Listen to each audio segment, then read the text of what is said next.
ఎల్జీటీవీ news కి స్వాగతం. Bulletin లో ముందుగా హెడ్లైన్స్.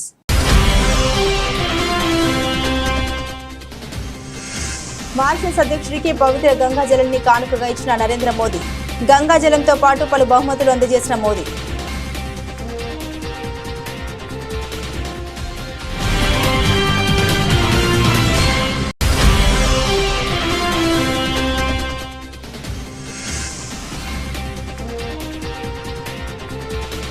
ఉక్రెయిన్ రష్యా యుద్ధంలో కీలక పరిణామం. కాల్పుల విరమణకు జెలెన్స్కీ అంగీకారం.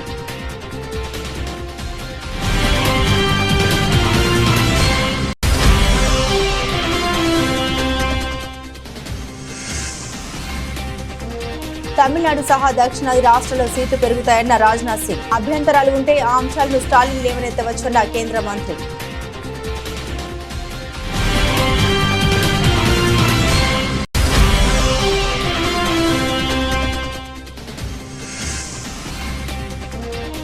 ప్రారంభమైన తెలంగాణ బడ్జెట్ సమావేశాలు. బీఆర్ఎస్ నినాదాల మధ్య గవర్నర్ ప్రసంగం.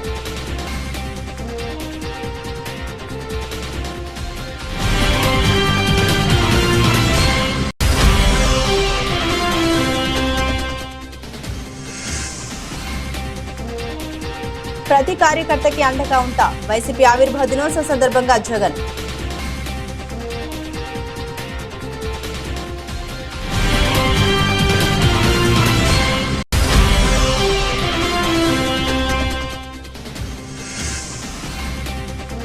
అసెంబ్లీలో గవర్నర్ ప్రసంగంపై విమర్శలు గుప్పించిన బీఆర్ఎస్ ఎమ్మెల్యే కేటీఆర్. గాంధీ భవన్ లో కాంగ్రెస్ నేత ప్రెస్ మీట్ లా ఉందని ఎద్దేవా.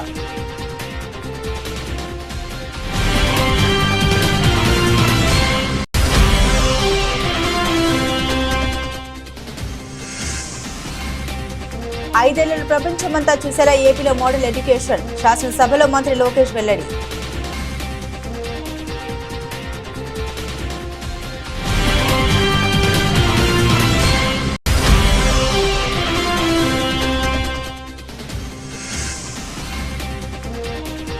ఇండియాలోని ఈ సౌకర్యాలు మా దేశంలోనూ ఉంటే బాగుండేది. అమెరికన్ యువతి ఇన్స్టా పోస్ట్ వైరల్.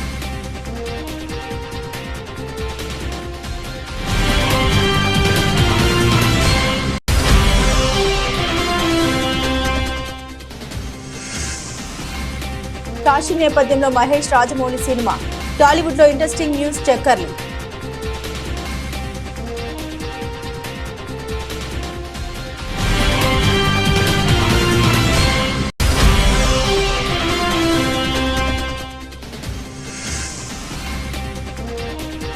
తగ్గిన ధరలకు బ్రేక్. మళ్లీ పెరిగిన బంగారం, వెండి.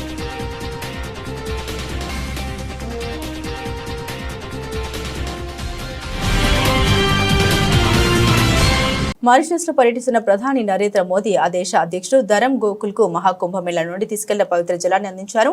నరేంద్ర మోదీ ఆయనతో భేటీ అయ్యారు. ఈ సందర్భంగా పవిత్ర జలంతో పాటుగా పలు బహుమతుల్ని అందించారు మోదీ. అనంతరం మారిషస్ అధ్యక్షుడు ఇచ్చిన విందులో పాల్గొన్నారు. అంతకుముందు మారిషస్ ప్రధాని నవీన్ రామ్ గోలంతో నరేంద్ర మోదీ భేటీ అయ్యారు. ఆ దేశ జాతిపిత శివో సాగర్ రామ్ గోలం పేరు మీద ఏర్పాటు చేసిన బొటానికల్ గార్డెన్ ను వారు సందర్శించారు. ఇరువురు ప్రధానులు గార్డెన్ లో చెరొక మొక్క నాటారు. అమ్మ పేరిట మొక్క నాటినట్లు నరేంద్ర మోదీ ఎక్స్ వేదికగా వెల్లడించారు.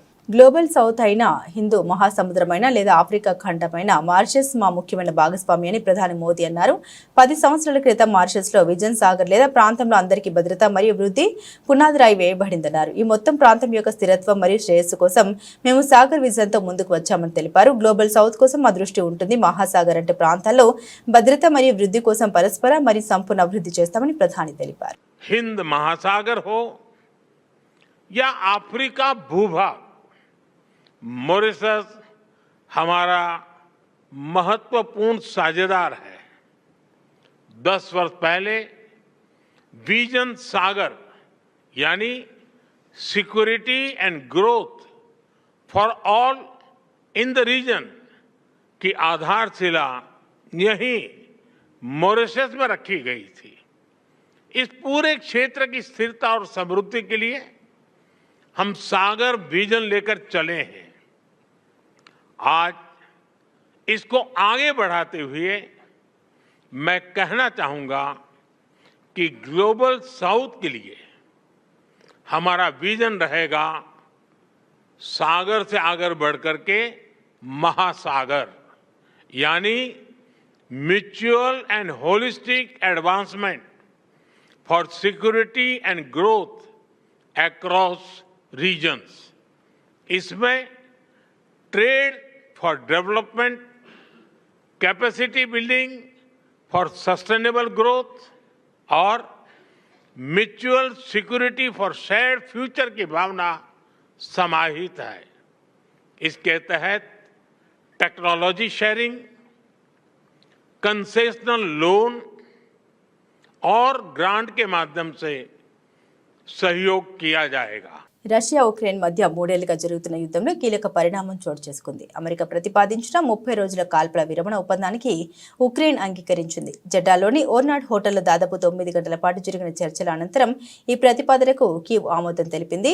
ఉక్రెయిన్కు మిలిటరీ సహాయం నిలిపివేస్తున్నట్లు ఇటీవల ప్రకటించిన డొనాల్డ్ ట్రంప్ ప్రభుత్వం తాజాగా దాన్ని పునరుద్ధరించిన నేపథ్యంలో ఈ పరిణామం చోటు చేసుకోవడం గమనార్హం. కాల్పుల విరమణకు కీవ్పై ట్రంప్ తీవ్ర ఒత్తిడికి తీసుకొచ్చిన నేపథ్యంలో ఉక్రెయిన్ దిగొచ్చింది.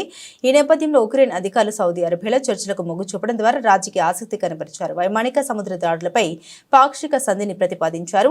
వేలాది మందిని బలిగొన్న యుద్ధానికి 4 రోజుల పాటు ఫుల్ స్టాప్ పెట్టాలన్న ప్రతిపాదనకు కీవ్ అంగీకరించినట్లు ట్రంప్ యంత్రాంగం పేర్కొంది. మేము ఒక ఆఫర్ను తీసుకొచ్చాం, ఉక్రెయిన్ అందుకు అంగీకరించింది. కాల్పుల విరమణ పాటించడంతో పాటు తక్షణ చర్యలకు ముందుకొచ్చిందని అమెరికా విదేశాంగ మంత్రి మార్కో రూబియో పేర్కొన్నారు. చర్చలకు ఉక్రెయిన్ దిగొచ్చిన నేపథ్యంలో రష్యా అధ్యక్షుడు పుతిన్ కూడా దీనికి అంగీకరిస్తారని ట్రంప్ ఆశాభావం వ్యక్తం చేశారు. నియోజకవర్గాల పునర్విభజనతో దక్షిణాది రాష్ట్రాలకు అన్యాయం జరుగుతుందనే వాదనలో నిజం లేదని కేంద్ర మంత్రి రాజ్నాథ్ సింగ్ అన్నారు. తమిళనాడు సహా ఆంధ్రప్రదేశ్, కర్ణాటక, కేరళలో కూడా సీట్ల సంఖ్య పెరుగుతుందని ఆయన తెలిపారు. పునర్విభజనతో దక్షిణాది రాష్ట్రాలకు అన్యాయం జరుగుతుందని తమిళనాడు, తెలంగాణ, కేరళ రాష్ట్రాల్లోని ప్రభుత్వాలు ఆందోళన వ్యక్తం చేస్తున్నాయి. పార్లమెంట్లో తమిళనాడుకు ప్రాతినిధ్యం తగ్గుతుందని స్టాలిన్ అంటున్నారు. ఈ నేపథ్యంలో రాజ్నాథ్ సింగ్ స్పందించారు. నియోజకవర్గాల పునర్విభజన ప్రక్రియ ప్రణాళికబద్ధంగా కొనసాగుతుందని భావిస్తున్నామని కేంద్ర మంత్రి అన్నారు. అభ్యంతరాలు ఏమైనా ఉంటే స్టాలిన్కు ఆ అంశాలను లేవనెత్తే స్వేచ్ఛ ఉందని ఆయన అన్నారు. సంబంధిత అధికారులు చర్చ జరుపుతారని, నిర్ణయం న్యాయంగా ఉంటుందని అన్నారు. శాసనసభ లేదా లోక్సభ ఏదైనా నియోజకవర్గాల పునర్విభజన తర్వాత సీట్ల సంఖ్య పెరగడం సహజమే అన్నారు. తెలంగాణలో అసెంబ్లీ బడ్జెట్ సమావేశాలు ప్రారంభమయ్యాయి. ఉభయ సభలను ఉద్దేశించి గవర్నర్ జిష్ణుదేవ్ వర్మ ప్రసంగించారు. ఆయన ప్రసంగిస్తున్న సమయంలో పలుమార్లు ప్రతిపక్ష బీఆర్ఎస్ సభ్యులు నినాదాలు చేశారు. వారి నినాదాల మధ్య గవర్నర్ తన ప్రసంగాన్ని కొనసాగించారు. గవర్నర్ ప్రసంగంలో రుణమాఫీ, రైతు భరోసా, పంటలకు 500 రూపాయల బోనస్, కృష్ణా జిల్లాల అంశాలు వచ్చినప్పుడు బీఆర్ఎస్ సభ్యులు నినాదాలు చేశారు. తెలంగాణలో ప్రజల కేంద్రంగా పాలన సాగుతుందని గవర్నర్ అన్నారు. రాష్ట్ర అభివృద్ధితో పాటుగా అన్ని వర్గాల అభ్యున్నతికి తమ ప్రభుత్వం కట్టుబడి ఉందని తెలిపారు. రైతులు, మహిళలు, యువతకు అన్ని విధాలుగా సహకారం అందిస్తున్నట్టు తెలిపారు. రాష్ట్ర ప్రజల సహకారానికి ప్రభుత్వం బడ్జెట్ను ప్రవేశపెడుతుందని ఆయన తెలిపారు. రుణమాఫీ సహా అన్ని హామీలను అమలు చేస్తున్నామని తెలిపారు. తెలంగాణ రైతులు రాష్ట్రానికి ప్రాణం వంటి వారిని, రైతుల స్వేదం, కష్టం మన ప్రజల్ని పోషిస్తోందని తెలిపారు. 260 లక్షల మెట్రిక్ టన్నుల వరి ఉత్పత్తితో దేశంలోని తెలంగాణ రికార్డు సృష్టించిందని తెలిపారు. ఇది మన రైతుల స్థిరత్వం, అంకిత భావానికి నిదర్శనమని తెలిపారు. 2 లక్షల వరకు రుణమాఫీని అమలు చేస్తున్నట్టు తెలిపారు. రైతు భరోసా కింద నేరుగా ఆర్థిక సహాయం అందిస్తున్నామన్నారు. My government envisions a Telangana where inclusive development, innovation and sustainable progress go hand in hand by embracing technological advancements, strengthening social welfare and fostering economic opportunities for all. We are committed to shaping a future that is both prosperous and equitable for every citizen of our state. As we move forward, our vision for Telangana is one of shared growth, technological advancement and equitable progress. A model state that stands as a beacon of development and prosperity. Honoring Telangana's identity and legacy. Telangana is not just a geographical entity. It is an emotion, a symbol of struggle, resilience and unyielding determination. Our culture is deeply rooted in history and tradition, but our vision is forward-looking and progressive. Recognizing the contributions of Telangana's greatest voices, the government is planning to honor literary and cultural legends like Gaddar, Guda, Anjaya, Bandi, Yadadgiri and others. This is not just a recognition of their talent, it is a tribute to the voices that echoed the aspirations of our people. The adoption of Jaya Jaya He Telangana Janani Jaya Ketanam as the state song is a celebration of the past. Song is a celebration of the past, present and future of Telangana. The Telangana song not only honors the struggles and sacrifices that led to the formation of the state, but also instills hope and inspiration for the future. The song envisions a Telangana that is progressive, prosperous and inclusive, reminding every citizen of their role in shaping a brighter tomorrow. కన్ను మూసి తెరచేలోగా ఏడాది సమయం గడిచిపోయిందని మరో 3-4 ఏళ్లు గడిస్తే మళ్లీ YCP అధికారంలోకి వస్తుందని ఆ పార్టీ అధినేత జగన్ అన్నారు. ప్రతిపక్షంలో కూర్చోడం వైసీపీకి కొత్త కాదని, గతంలో 10 ఏళ్లు ప్రతిపక్షంలో ఉన్నామని తెలిపారు. వైసీపీ ఆవిర్భావ దినోత్సవాన్ని పురస్కరించుకుని తాడేపల్లిలోని వైసీపీ కేంద్ర కార్యాలయంలో పార్టీ జెండాను జగన్ ఆవిష్కరించారు. అనంతరం పార్టీ శ్రేణులను ఉద్దేశించి మాట్లాడారు. ఈ వ్యాఖ్యలు చేశారు. ప్రజల కష్టాల నుండి పుట్టిన పార్టీ వైసీపీ అని జగన్ అన్నారు. వైసీపీ ఆవిర్భవించి 15 ఏళ్లు అవుతుందని తెలిపారు. గత వైసీపీ ప్రభుత్వంలో అన్ని వర్గాలను అక్కడ చేర్చుకున్నామని తెలిపారు. వైసీపీ చెప్పిందంటే తప్పకుండా చేస్తుందని నమ్మకం ప్రజల్లో ఉందని తెలిపారు. కూటమి ప్రభుత్వం వచ్చిన తర్వాత అన్ని వ్యవస్థలు నిర్వీర్యం అయ్యాయని విమర్శించారు.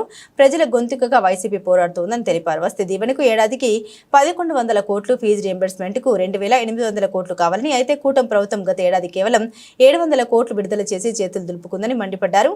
పిల్లలకు కేటాయింపులు చేయాల్సింది పోయి వారిని ఇబ్బందులకు గురి చేశారని విమర్శించారు. దేశ చరిత్రలో ఏ రాష్ట్రంలో ఏ పార్టీ చేయనంత సంక్షేమ అభివృద్ధిని వైసీపీ ప్రభుత్వం అందించిందని అన్నారు. ఈ రోజు నిర్వహిస్తున్న పోరుబాటులో పాల్గొంటున్న యువత వారి తల్లిదండ్రులకు కృతజ్ఞతలు తెలుపుతున్నామని తెలిపారు. ఇన్నేళ్లుగా వైసీపీతో కలిసి నడుస్తున్న ప్రతి కార్యకర్తకు అండగా ఉంటామని జగన్ భరోసా ఇచ్చారు. వైఎస్ఆర్సీపీ స్థాపించి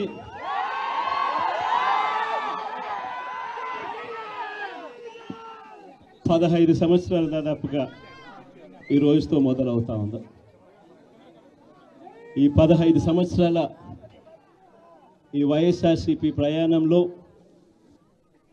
మొట్టమొదటి రోజు నుంచి ఈ పార్టీ పుట్టింది కష్టాల్లో నుంచే పుట్టింది.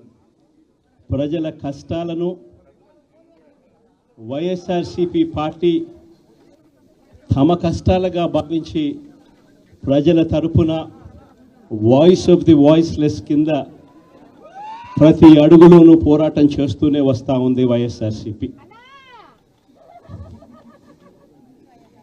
ఈరోజు ప్రతిపక్షంలో మనం కూర్చోవడం కొత్త కాదు. ఈ 15 ఏళ్ల మన ప్రయాణంలో 10 సంవత్సరాలు మనం ప్రతిపక్షంలోనే ఉన్నాం. దీటైన సమాధానం అధికారంలో ఉన్న వాళ్ళకు ఎప్పుడు ఇస్తూనే వచ్చాం. కళ్ళు మూసుకొని కళ్ళు తెరిచేసరికి సంవత్సరం అయిపోయింది. ఇప్పటికే మరో 3 సంవత్సరాలు 4 సంవత్సరాలలో మళ్ళీ ఈసారి వచ్చేది మళ్ళీ వైఎస్ఆర్సీపీ పార్టీనే.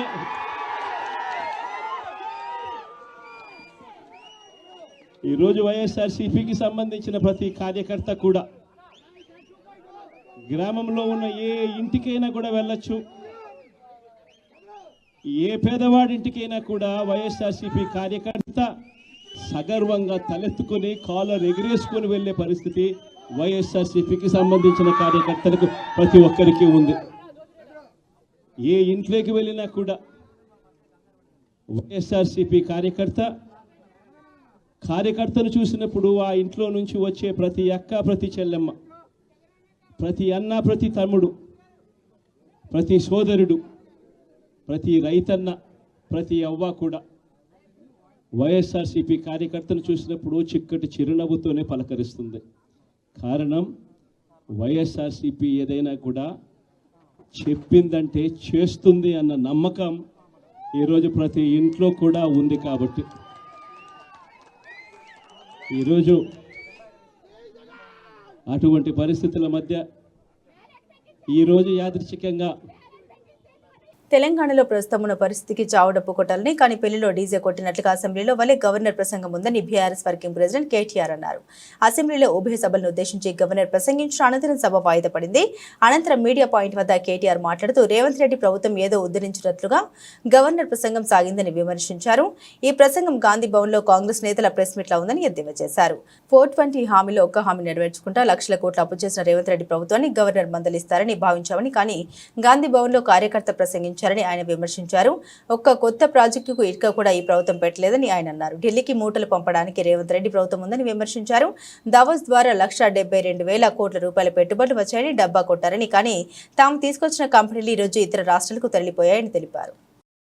రాష్ట్ర గవర్నర్ గారి ప్రసంగంలో ఈరోజు ప్రభుత్వం ఏదైనా కొత్త విషయాలు చెప్తుందేమో, లేదా రాబోయే బడ్జెట్లో ప్రజలకు ఇచ్చిన 420 హామీలు 420 హామీలు ఏవైతున్నాయో ఈ ప్రభుత్వం మరి ఆ 420 హామీలు 6 గ్యారంటీల గురించి ఏమైనా కొత్త విషయాలు చెబుతారేమో, లేదా గత 15 నెలల పేలవమైన అట్టర్ ఫ్లాప్ పరిపాలన ఏదైతే ఉందో దాని గురించి ఏమైనా ప్రాయశ్చిత్తం చేసుకునే విధంగా ప్రసంగం ఉంటుందేమో గవర్నర్ గారిదని చెప్పి మేమందరం కూడా భావించినాం, ఆశించినాం. కానీ ఇది గవర్నర్ గారి ప్రసంగం లాగా లేదు. ఒక మాటలో చెప్పాలంటే గాంధీ భవన్ లో కాంగ్రెస్ కార్యకర్తల ప్రెస్ మీట్ లాగా ఉంది తప్ప గవర్నర్ గారి ప్రసంగం లాగా మాత్రం లేదు. పాపం పెద్ద ఆయన గవర్నర్ గారి నోటెంబడ కూడా చాలా అబద్ధాలు, ఒకటి కాదు రెండు కాదు, ఎన్నో అబద్ధాలు, ఎన్నో అర్ధ సత్యాలు, ఎన్నో అసత్యాలు కూడా పాపం వారి నోటెంబడ కూడా పలకాల్సి రావడం మేము కూడా బాధపడతా ఉన్నాం. కాంగ్రెస్ సర్కారు యొక్క ఘోర వైఫల్యం వల్ల ఈరోజు రాష్ట్రంలో రైతాంగం ఆందోళనలో ఉంది. ఎక్కడికక్కడ పంటలు ఎండిపోతున్నాయి. రైతులు ఇప్పటికే 480 పైచిలకు మంది రైతులు ఆత్మహత్య చేసుకున్నారు. వాళ్ళకు ఉపశమనాన్ని ఇచ్చే మాట, వాళ్ళకు భరోసానిచ్చే ఒక్క మాటనన్నా గవర్నర్ నోటెంబడి వస్తుందేమో. పంటలు ఎండిపోకుండా కాపాడుతాం, నీళ్లు ఇస్తాం, బుద్ధి తెచ్చుకున్నాం, ఇకనైనా బుద్ధితో మెదులుతామని చెప్పి ఒక్క మాటన్నా చెప్తారేమో అనుకున్నాం. ఒక్క మాట కూడా వారి నోటెంబడ రాలేదు. అసలు ఈ రోజు వరకు రాష్ట్రంలోని ఏ గ్రామంలో కూడా 25 నుంచి 30% మించి రుణమాఫీ జరగలేదు. ఇది నిర్వివాదం. అధికారులు, ఉపాధ్యాయులు, ప్రజాప్రతినిధులు, తల్లిదండ్రుల సహకారంతో రాబోయే 5 ఏళ్లలో ప్రపంచమంతా మన వైపు చూసేలా ఏపీ మోడల్ ఎడ్యుకేషన్ తెస్తామని రాష్ట్ర విద్యా, ఐటీ, ఎలక్ట్రానిక్స్ శాఖల మంత్రి నారా లోకేష్ పేర్కొన్నారు. విద్యాశాఖ బడ్జెట్ డిమాండ్స్ పై శాసనసభలో జరిగిన చర్చలో మంత్రి లోకేష్ విద్యారంగ సమస్యలు, పరిష్కారాలు, సంస్కరణలపై సుదీర్ఘంగా ప్రసంగించారు. కూటమి ప్రభుత్వం వచ్చాక కష్టమైన విద్యాశాఖను కోరుకున్నామని, కేజీ టు పీజీ ప్రక్షాళన చేయాలని భావించామని అన్నారు. ఎన్ఐఆర్ఎఫ్ ర్యాంకింగ్ లో 9 నుండి 3కు టాప్ 100 ర్యాంకింగ్స్ లో ఏపీ వర్సిటీలు ఉండాలని సీఎం చెప్పారని తెలిపారు.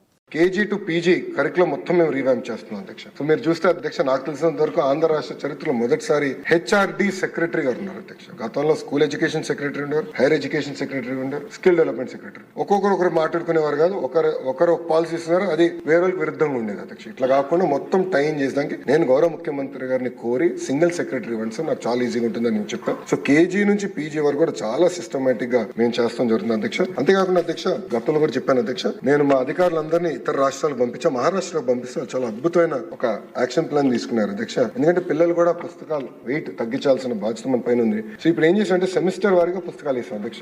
నా దగ్గర ఉంది ఇది ఫస్ట్ సెమిస్టర్ పుస్తకాలు నా దగ్గర ఉంది అధ్యక్ష. క్లాస్ 1 ఇది ఫస్ట్ సెమిస్టర్ అంతే.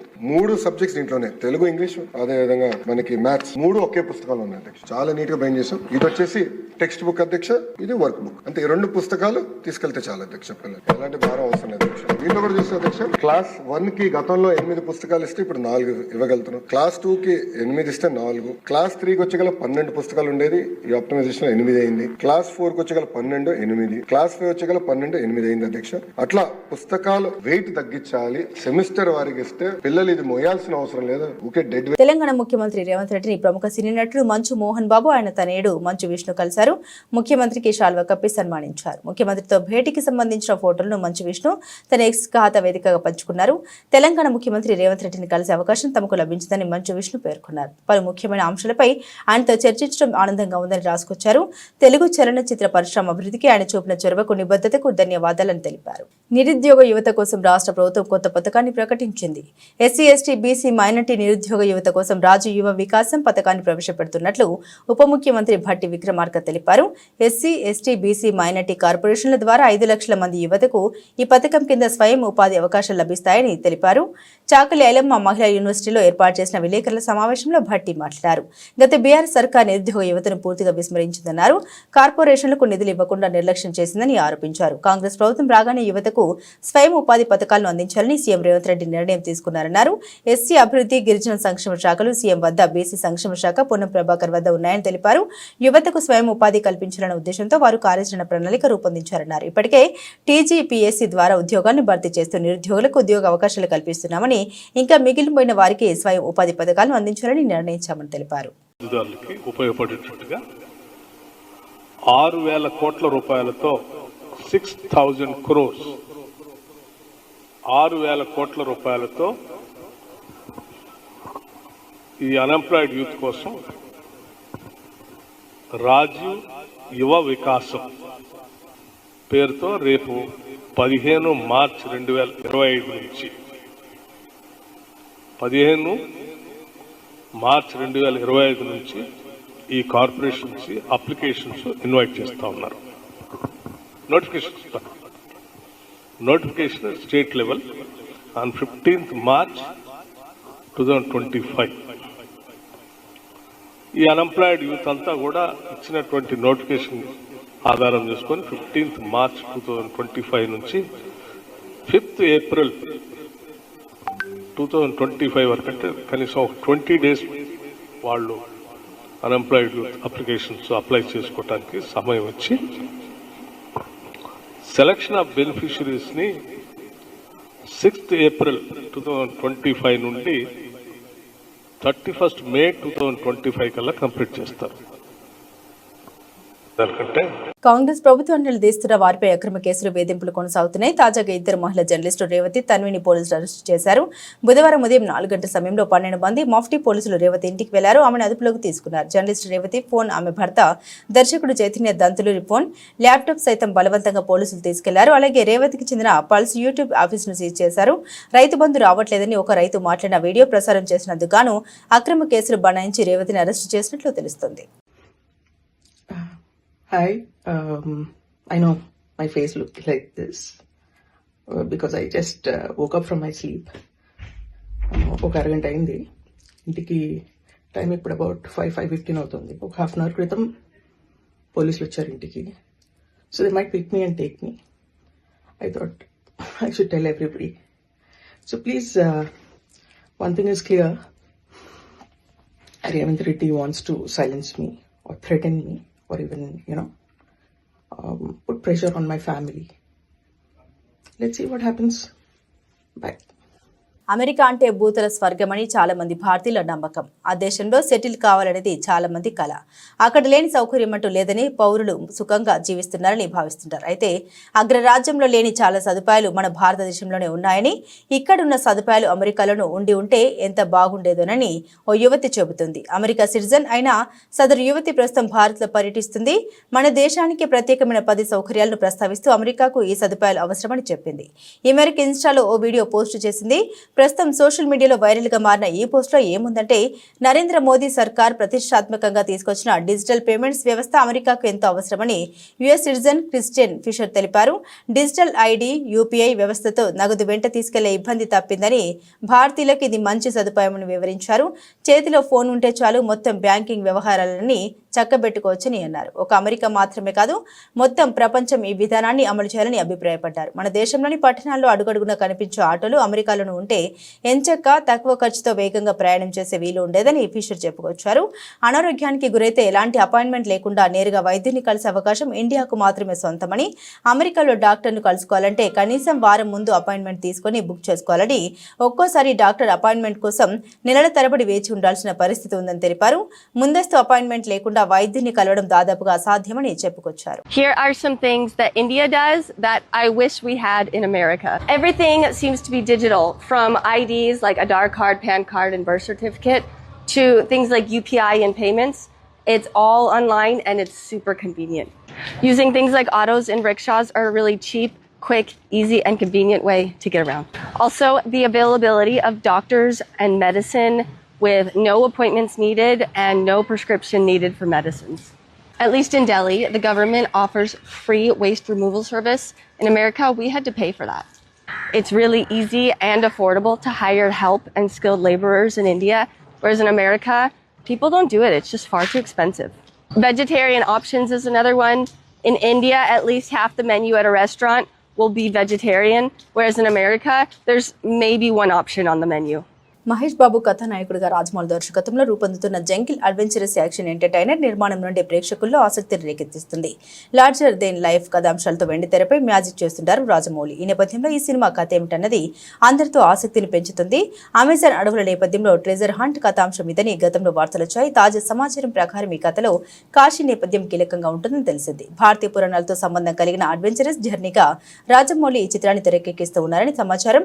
హనుమంతుడి స్ఫూర్తితో కథానాయకుడి పాత్రను తీర్చిదిద్దారు తీర్చిదిద్దారని ప్రచారం జరుగుతుంది. కాశీ నేపథ్య సన్నివేశాల కోసం హైదరాబాద్ లో కాశీ పట్టణాన్ని తలపించేలా సెట్స్ నిర్మాణం జరుగుతుందని తెలుస్తుంది.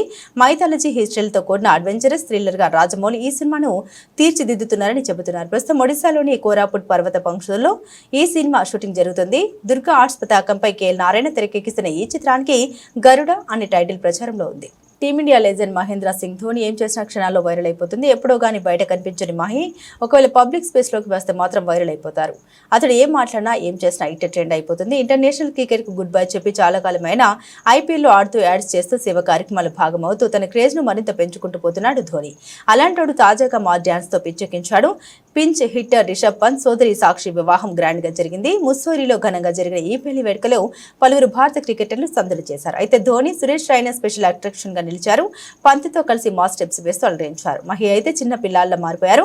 హుషారుగా డాన్స్ చేస్తూ విజిల్స్ తో కాకపుట్టించారు. పంత్ రైనా ధోని ఎగురుతూ ఒకరి భుజాల మీద మరొకరి చేతులు వేసుకుని మాస్ స్టెప్స్ వేస్తూ హల్చల్ చేశారు. మహితో పాటు రైనా కూడా ఇళ్లలు వేస్తూ రచ్చరచ్చ చేశారు. ఆ తర్వాత ఫ్యామిలీ ఫోటోస్ దిగారు. దీనికి సంబంధించిన వీడియోలు ఫోటోలు సోషల్ మీడియా తెగ వైరల్ అవుతున్నాయి. ఇవి చూసిన నెటిజన్స్ వాటి ఎనర్జీ వాటి డ్యాన్స్ అదరగొట్టారు భయ్యా అని కామెంట్స్ చేస్తున్నారు. దేశంలో బంగారం వెండి ధరలు ప్రతిరోజు కూడా మారుతుంటాయి. ప్రధానంగా అంతర్జాతీయ మార్కెట్లో పరిస్థితులు, దేశీయ డిమాండ్, సరఫరా వంటి అనేక కారణాలతో వీటి ధరలు మారుతాయి. బంగారం వెండి డిమాండ్ పెరిగితే ధరలు కూడా పెరుగుతాయి. అలాగే వీటి సరఫరా తగ్గితే ధరలు పెరిగే అవకాశం ఉంటుంది. ఈ క్రమంలో గుడ్ రిటర్న్స్ వెబ్సైట్ ప్రకారం ప్రస్తుతం 2025 మార్చి 12 బంగారం ధరలు స్వల్పంగా పెరిగాయి. ఈ నేపథ్యంలో హైదరాబాద్, విజయవాడ, విశాఖపట్నంలో 24 క్యారెట్ల బంగారం ధర 10 గ్రాములకు గాను 87,480కు చేరుకోగా 22 క్యారెట్ల బంగారం ధర 80,190 రూపాయలుగా ఉంది. ఇదే సమయంలో ఢిల్లీలో 22 క్యారెట్ల బంగారం 10 గ్రాముల ధర 80,340కి చేరగా 24 క్యారెట్ల గోల్డ్ రేటు 87,360కి చేరుకుంది. వెండి ధర ప్రస్తుతం హైదరాబాద్ లో కేజీకి 1,06,900 రూపాయలుగా ఉంది. బులెటిన్ ముగించే ముందు హెడ్లైన్స్ మరోసారి.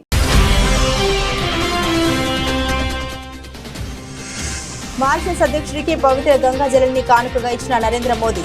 గంగాజలంతో పాటు పలు బహుమతులు అందజేసిన మోదీ.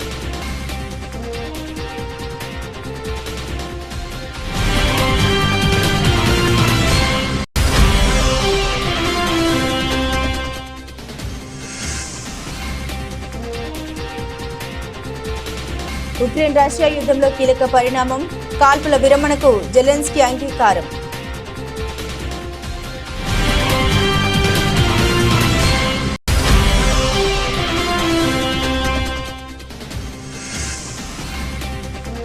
తమిళనాడు సహా దక్షిణాది రాష్ట్రాల్లో సీట్లు పెరుగుతాయన్న రాజ్నాథ్ సింగ్. అభ్యంతరాలు ఉంటే ఆ అంశాలను స్టాలిన్ లేవనెత్తవచ్చన్న కేంద్ర మంత్రి.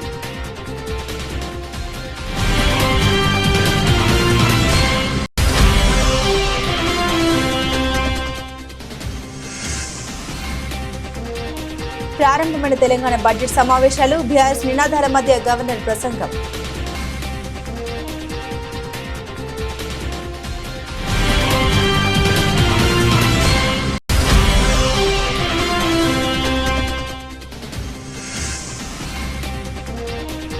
ప్రతి కార్యకర్తకి అండగా ఉంటా. వైసీపీ ఆవిర్భావ దినోత్సవం సందర్భంగా జగన్.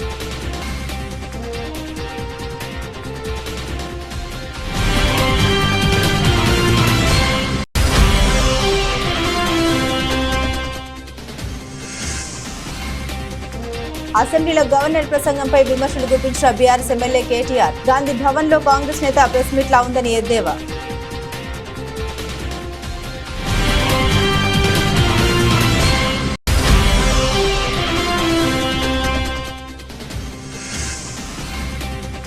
ఐదేళ్లలో ప్రపంచమంతా చూసేలా ఏపీలో మోడల్ ఎడ్యుకేషన్. శాసనసభలో మంత్రి లోకేష్ వెల్లడి.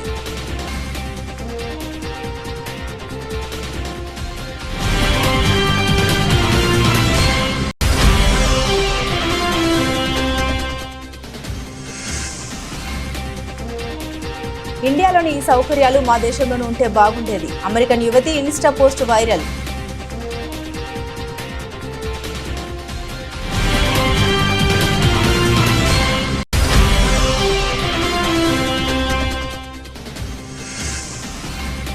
కాశీ నేపథ్యంలో మహేష్ రాజమౌళి సినిమా. టాలీవుడ్ లో ఇంట్రెస్టింగ్ న్యూస్ చక్కర్లు.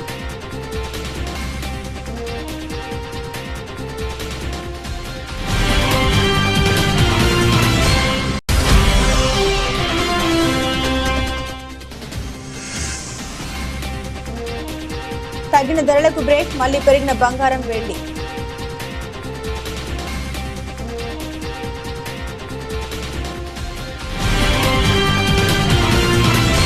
ఇవి బులెటిన్లోని విశేషాలు. తిరిగి మరో బులెటిన్తో మళ్ళీ కలుసుకుందాం. అంతవరకు సెలవు. నమస్కారం.